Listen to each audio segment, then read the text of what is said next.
Here is a question that sounds simple but gets uncomfortable the deeper you go. When you buy an Aston Martin, what exactly are you buying? The badge says British. The heritage goes back over 100 years.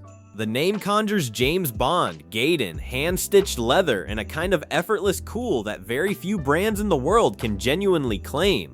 But crack open the hood of the Vantage Roadster, the car sitting at the front of the Aston Martin lineup right now, the car that cost over $200,000, and the engine inside was built in Germany. The infotainment screen running through the center console traces its roots back to Stuttgart.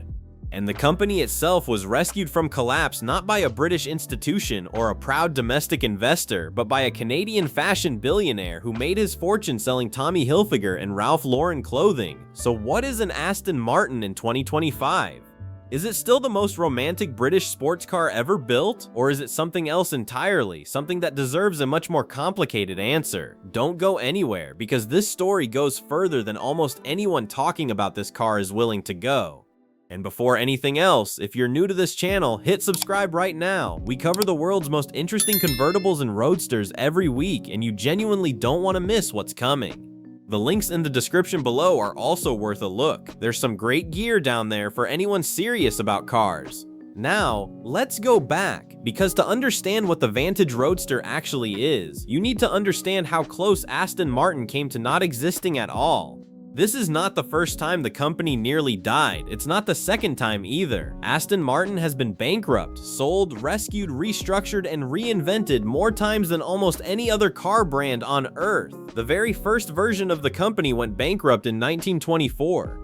It was bought, rebuilt, sold again, nearly collapsed again in the 1970s, changed hands multiple times throughout the 1980s and 1990s, and then spent over a decade under Ford ownership before being sold off in 2007. Each time, someone came along and kept the name alive, sometimes out of passion, sometimes out of business calculation, and sometimes out of both. But the most recent near-death experience was arguably the most serious, and it happened in plain sight. In 2018, Aston Martin went public on the London Stock Exchange. The IPO was supposed to be a triumph, a new chapter, a signal that the brand had finally found stability. Instead, the share price started falling almost immediately and never really stopped. By early 2020, the company was burning through cash, demand for its cars was weaker than projected, and the global auto slowdown was making everything worse. The word being whispered in financial circles was not restructuring, it was survival. That is when Lawrence Stroll arrived, a Canadian billionaire who had built his fortune as an early investor in Tommy Hilfiger, Ralph Lauren, and Michael Kors, a man whose entire career was built on understanding luxury brands, how to position them, how to make people desire them. He led a consortium that injected $500 million into the company in early 2020. That is roughly $650 million. He became executive chairman, fired the existing CEO, and immediately set about rewriting what Aston Martin was supposed to be. And the first major decision he made tells you everything about the direction he intended to take. He brought in Tobias Moers as the new chief executive. Moers was not a British car industry veteran. He was not a designer or an engineer with decades of Aston DNA in his blood. He was the head of Mercedes-AMG. The man who ran the performance division of Mercedes-Benz was now running Aston Martin. And that appointment was not a coincidence, because the relationship between Aston and Mercedes had already been quietly deepening for years before most people were paying attention. It started in 2013. That year, Aston Martin signed a deal with Daimler, Mercedes-Benz's parent company at the time, to supply the next generation of Aston Martin cars with AMG engines and electrical systems. In return, Mercedes received a stake in Aston Martin. It seemed modest at the time. 5%, a partnership, a technical collaboration between two brands with different audiences and different price points, but the implications were enormous. The first car to show the world what that deal meant was the DB11, which arrived in 2018 as the first Aston Martin ever to use a Mercedes-AMG V8 engine. For the people paying close attention, that was a genuinely strange moment. Here was a car wearing one of the most storied badges in British automotive history, with a heart that had been hand-built in Affalterbach, Germany. And depending on your point of view, that was either a pragmatic and necessary evolution or the beginning of an identity crisis that has never fully resolved. By 2020, as Stroll was taking control of the company and installing an AMG executive as CEO, Mercedes increased its stake from 5% to 20%. The second largest shareholder in Aston Martin was now a German automaker. And the technology transfer that came with that expanded partnership went far beyond engines. Mercedes would supply Aston Martin with hybrid and electric drivetrain systems for future models. The infotainment architecture you interact with every time you sit inside a Vantage Roadster, the screen, the menus, the navigation, all of it traces back to that German partnership. Even the chief technical officer at Aston Martin admitted publicly that without Mercedes, the company would face, in his words, major challenges. That is not a throwaway line. That is a senior executive at Aston Martin, acknowledging that the brand's very ability to compete in the modern automotive world depends on what a German company is willing to provide. And yet, and this is where it gets genuinely fascinating, none of that changes what the Vantage Roadster feels like when you drive it, because Aston Martin has always maintained something important within that arrangement, something that the cynics and the purists tend to underestimate. They control the tuning, the AMG engine arrives in Gaydon, and what happens next is entirely Aston's doing. Their own intake system, their own turbochargers, their own exhaust, a modified firing order. The result is an engine that shares its fundamental architecture with the AMG V8 but sounds and behaves in a way that is distinctly, unmistakably different. Early Vantage owners and AMG owners who drove both cars back to back describe the experience almost universally the same way. Yes, there's a familiar character buried somewhere in there, but the Aston version has a different personality, more theatrical at low revs, more operatic as it builds toward its peak, less clinical than its German cousin. That difference is real, and it cost Aston Martin considerable time and engineering resources to create it.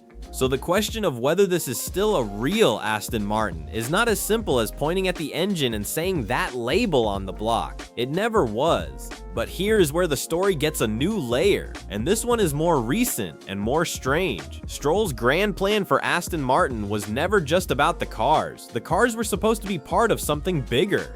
The idea was to turn Aston Martin into a lifestyle brand with Formula 1 at its center. Stroll had already bought the Racing Point F1 team in 2018 and renamed it Aston Martin for the 2021 season. He hired Sebastian Vettel, then Fernando Alonso. He built a brand new £200 million near Silverstone. He even pulled off what many considered the signing of the decade by convincing Adrian Newey, the most celebrated car designer in Formula 1 history, the man behind 12 Constructors' Championships at Red Bull, to join Aston Martin as managing technical partner. On paper, everything was pointing toward a moment when Aston Martin would be as dominant on the racetrack as Ferrari or Mercedes. The brand halo that would generate would lift every product Aston sold, including the Vantage Roadster. That was the vision. The reality has been more complicated. Aston Martin's F1 results have been, to put it generously, inconsistent. The podium finishes that came with Alonso in 2023 faded quickly. By 2025, the car brand had actually sold its stake in its own Formula 1 team, the company that bears its name on the grid, in a deal that raised cash to keep the road car business funded. Read that sentence again slowly. Aston Martin sold its share of the Aston Martin F1 team.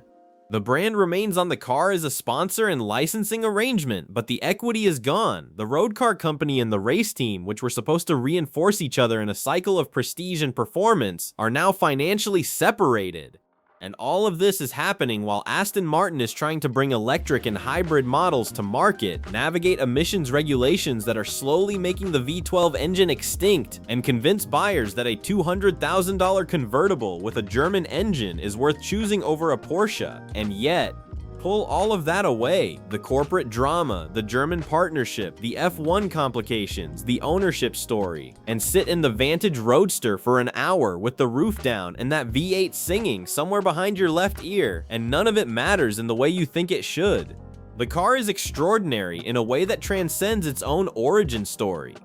The steering feels alive in a manner that no balance sheet or parts supplier agreement can manufacture. The exhaust note, whatever its German roots, does something to the back of your throat that very few cars on Earth can replicate. And the knowledge that this entire experience, the leather, the badge, the sound, the century of history almost wasn't here at all, that someone had to come along and save it, somehow makes it feel more precious rather than less. That is the strange emotional logic of Aston Martin in 2025. It is a British brand kept alive by German technology and Canadian money. It is a car that sounds unlike any AMG product ever made, built around an AMG engine. It is a company that has been bankrupt multiple times and somehow never lost its ability to make people feel something. And the Vantage Roadster sits at the center of all of that. A car that carries every contradiction the brand has ever had, wrapped in bodywork that might be the most beautiful thing on the road today.